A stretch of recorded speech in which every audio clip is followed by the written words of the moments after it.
বিসমিল্লাহির রহমানির রহিম। কোরআনের বাংলা অর্থ হইতে পড়া হইতেছে, ৪৩ আমি ইচ্ছা করলে তাকে নিয়োজিত করিতে পারি, তখন তাদের জন্য কোনো সাহায্যকারী নেই এবং তারা পরিত্রাণও পাবে না।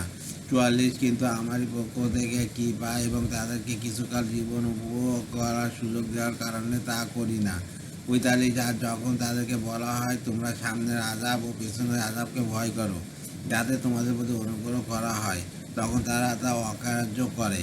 ৪৬ যখনই তাদের পালনকর্তার নির্দেশাবলীর মধ্য থেকে কোনো নির্দেশ তাদের কাছে আসে, তখনই তারা তা থেকে মুখ ফিরিয়ে নেয়। ৪৭ যখন তোমাদের বলা হয় আল্লাহ তোমাদেরকে যা দিয়েছেন তা থেকে ব্যয় করো, তখন কাফেররা মুমিনগণকে বলে, ইচ্ছা করলে আল্লাহ যাকে খাওয়াতে পারতেন আমরা তাকে না কেন খাওয়াবো? তোমরা তো স্পষ্ট বিভ্রান্তিতে পতিত রইয়াছ। ৪৮ তারা বলে, তোমরা সত্যবাদী হলে বলো এই ওয়াদা কবে পূর্ণ হবে? ৪৯ তারা কেবল একটা ভয়াবহ শব্দের অপেক্ষা করছে, যা তাদেরকে আঘাত করবে তাদের পারস্পরিক বাকবিতণ্ড কালে। ৫০ তখন তারা ওসিয়াত করতেও সক্ষম হবে না এবং তাদের পরিবার পরিজনের কাছেও ফিরে যেতে পারবে না। ৪র্থ রুকু ৫১ সিংহায় ফুঁক দেওয়া হবে, তখনই তারা কবর থেকে তাদের পালনকর্তার দিকে ছুটে চলবে। ৫২ তারা বলবে, হায় আমাদের দুর্ভাগ্য, কে আমাদেরকে ওই নিদ্রস্থল থেকে উত্থিত করলো? রহমান আল্লাহ তো এর অদায় দিয়াছিলেন এবং রসুলগণ সত্য বলিয়াছিলেন। ৫৩ এটা তো হবে কেবল এক মহান আনন্দের যে সেই মুহূর্তে তাদের সবাইকে আমার সামনে উপস্থিত করা হবে। ৫৪ আজকের দিনে কারোর প্রতি জুলুম করা হবে না, তোমরা যা করবে কেবল তারই প্রতিদান পাবে। ৫৫ এই দিন জান্নাতীরা আনন্দে মশগুল থাকবে। ৫৬ তারা এবং তাদের স্ত্রীগণ ভূমিষ্ঠ থাকবে ছায়াময় পরিবেশে আসনে হেলান দিয়া। ৫৭ সেখানে তাদের জন্য থাকবে ফলমূল এবং যা চাইবে।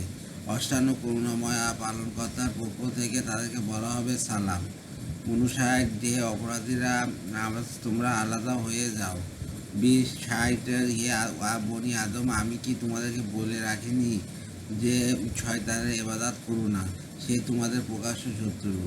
৬১ এবং আমার ইবাদত করো, এটাই সরল পথ। ৬২ শয়তান তোমাদের অনেক দলকে পথভ্রষ্ট করিয়াছে,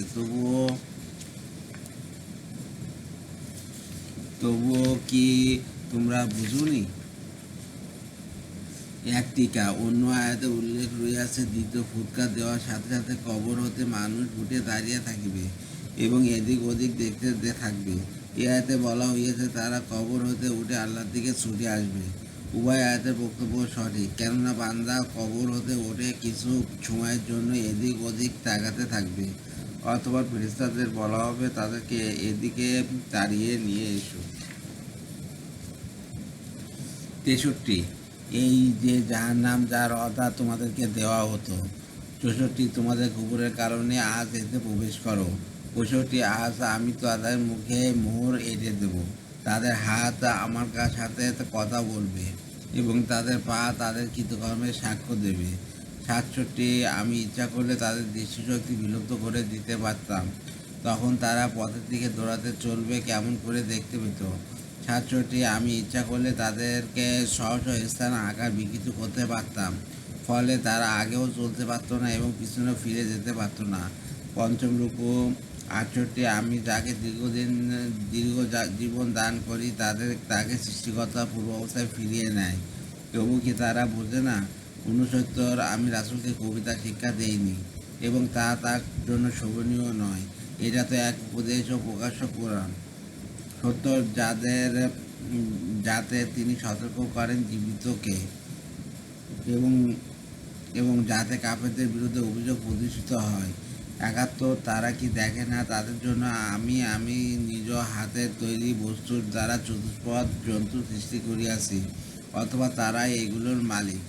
৭২ আমি এগুলোকে তাদের হাতে অসহায় করিয়া দিয়াছি, ফলে এদের কতক তাদের বাহন এবং কতক তার ভক্ষণ করে। ৭৩ তাদের জন্য চতুষ্পদ জন্তুর মধ্যে অনেক উপকারিতা ও পানীয় রইয়াছে, তবুও কেন তারা শুকরিয়া আদায় করে না? ৭৪ তারা আল্লাহর পরিবর্তে অনেক উপাস্য গ্রহণ করিয়াছে যাতে তারা সাহায্যপ্রাপ্ত হতে পারে। ৭৫ অথচ এইসব উপাস্য তাদেরকে সাহায্য করতে সক্ষম হবে না এবং এগুলো তাদের বাহিনীর রূপে দ্বিত হয়ে আসবে। ৭৬ অতএব তাদের কথা যেন আপনাকে দুঃখিত না করে। আমি জানি যা তারা গোপনে করে এবং যা তারা প্রকাশ্যে করে। ৭৭ মানুষ কি দেখে না যে আমি তাকে সৃষ্টি করিয়াছি বীর্য থেকে, অথবা তখনই সে হয়ে গেল প্রকাশ্য বাক বিতণ্ডকারী। ৭৮ সে আমার সম্পর্কে এক অদ্ভুত কথা বর্ণনা করে, অথচ সে নিজের সৃষ্টি ভুলে যায়। সে বলে, কে জীবিত করবে অস্থিসমূহকে যখন সেগুলো পচে গেল গলে যাবে। ২ ৭৯ বলুন, যিনি প্রথমবার সেগুলোকে সৃষ্টি করেছেন তিনি জীবিত করবেন। তিনি সর্বপ্রকার সৃষ্টি সম্পর্কে সম্যক অবগত। ৮০ যিনি তোমাদের জন্য সবুজ বৃক্ষ থেকে আগুন উৎপন্ন করেন, তখন তোমরা তা থেকে আগুন জ্বালাও। ২ শানে নজরুল অর্থ আয়াত পরবর্তী আয়াত নিম্নে উল্লেখিত ঘটনা প্রসঙ্গে নাজিল হয়। ঘটনা কোনো বর্ণনায় উবাই বিন খালাব মুনাফিকের শানে, আবার কেউ বলেন আস বিন ওয়াল সম্পর্কে বর্ণিত আছে। আস বিন ওয়াল নামক জনক ব্যক্তি একখণ্ড পুরাতন হাত নিয়ে হুজুর সাল্লামের খেদমতে হাজির হয়ে ২ আঙ্গুলি দ্বারা তাকে ঘর্ষণ করে বলল, এমন অবস্থার পরও কি পুনরায় তা জীবিত হবে?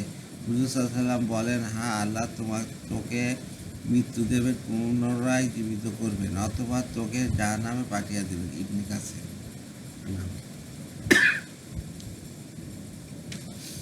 সরি।